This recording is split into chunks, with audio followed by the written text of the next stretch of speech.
रामकृष्ण हरी महाराष्ट्र लाईव्हमध्ये आपलं स्वागत आहे। आज श्री तीर्थक्षेत्र चिमणगाव येथून पायी पालखी सोहळा आज आपण पंढरपूरला निघालो आहे।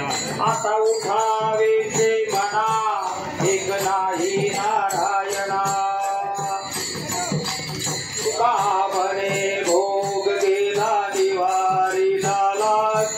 आता उठावे मना एक नाही नारायणा करुणी आरती चक्र पाणी ओवाळती आज पुराले नवस धन्य काळ हा दिवस।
देव तुकाराम ज्ञानदेव तुकाराम ज्ञानदेव तुकाराम ज्ञानदेव तुकाराम ज्ञानदेव तुकाराम।